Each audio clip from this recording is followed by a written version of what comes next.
ভারতের ইতিহাসে ছাপাখানার আবিষ্কার নিঃসন্দেহে গুরুত্বপূর্ণ এবং ভারতের ইতিহাসে সংস্কৃত প্রেস এই কথাটি আমরা শুনলেও অনেকেই জানি না যে সংস্কৃত প্রেস কার হাত ধরে প্রতিষ্ঠা হয়েছিল বা পরবর্তীকালে এই প্রেসকে এগিয়ে নিয়ে যাওয়ার ক্ষেত্রে কে বা কারা গুরুত্বপূর্ণ ভূমিকা পালন করেছিলেন। নিঃসন্দেহে বলা যেতে পারে যে এই প্রেসের আবিষ্কার এবং তাকে বাস্তবায়ন থেকে শুরু করে আধুনিকীকরণ সবকিছুই ভারতবর্ষকে অনেকটাই যেন আধুনিকতার দিকে নিয়ে চলে গেছিল।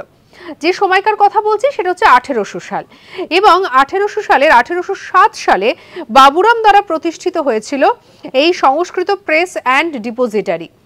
এবং যেটা দেখা যায় যে এই যে বাবুরাম যার কথা বলছি তিনি ছিলেন বাংলার অন্যতম যে সমস্ত পুরনো কলেজ বা প্রাচীন কলেজগুলো ছিল তাদের মধ্যে একটি কলেজ, যে কলেজের নাম হচ্ছে হরিনাম কলেজ, সেই কলেজের তিনি ছিলেন শিক্ষক।